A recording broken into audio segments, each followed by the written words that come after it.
July 1. చీకటిలో వెలుగు. యథార్థవంతులకు చీకటిలో వెలుగు పుట్టును. కీర్తన 112:4. అంటే కేవలం రాత్రి గడిచిపోయిన తర్వాత మాత్రమే వెలుగు రావడం కాదు, చీకటి ఆవరించి ఉన్న సమయంలోనే ఆ చీకటిలోనే వెలుగు ఉదయించును. వేషధారి దేవుని వాక్యాన్ని వింటాడు, ప్రార్థిస్తాడు, ఉపవాసం ఉంటాడు, కానీ అదంతా అతని సొంత నాశనానికే దారితీస్తుంది.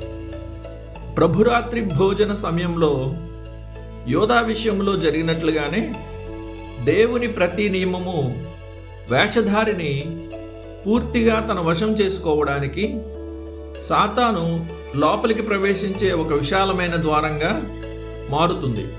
హృదయ యథార్థత అనేది క్రైస్తవుని తలను శ్రమల నీటిపైకి ఎత్తిపట్టి పరిశుద్ధమైన దైవ సన్నిధి అనుభూతితో, ధైర్య సాహసాలు గల ఆత్మతో ఆ కష్టాల తరంగాలపై తేలియాడేలా చేస్తుంది.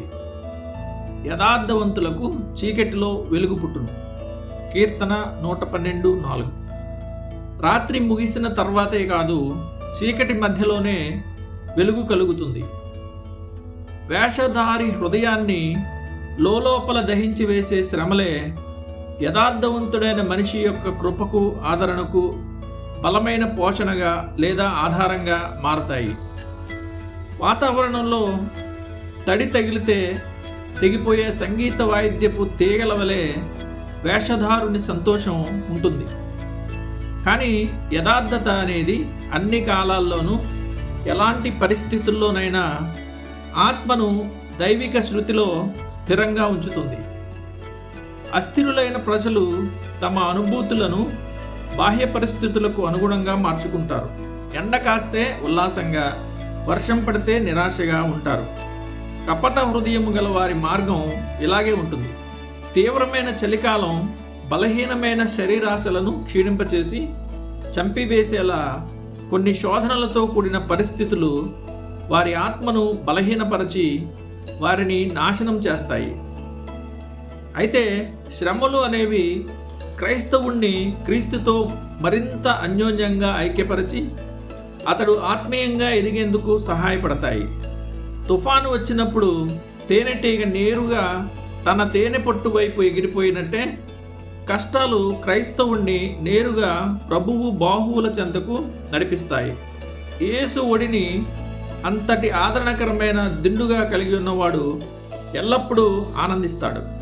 దేవుని వాక్యం నుండి, పరిశుద్ధాత్ముని నుండి జాలువారే తీయని ఓదార్పులను, అనగా మధురమైన ఆదరణను స్వీకరించడానికి యథార్థత క్రైస్తవుని నోటిని తెరిచి ఉంచుతుంది.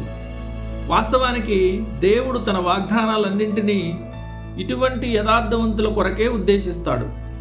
కానీ వేషధారణ ఎలా ఉంటుందంటే, గొంతు తీవ్రంగా వాచిపోయిన లేదా మంట పుట్టిన రోగి వలె ఉంటుంది.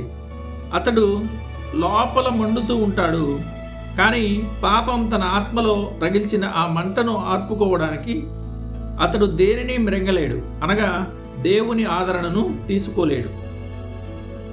దేవుడు అమూల్యమైన వాగ్దానాలను అనుగ్రహిస్తున్నప్పుడు వేషధారి మనస్సాక్షి అతనితో ఇలా అంటుంది: ఈ వాగ్దానాలు నీ కొరకు కావు, దేవునితో నీ సంబంధం సరిగా లేదు. దేవుని వాక్యము యథార్థవంతులైన మనుషుల కోసమే వస్తుందని నీకు తెలుసు కదా, మరి నీ స్థితి ఏమిటి?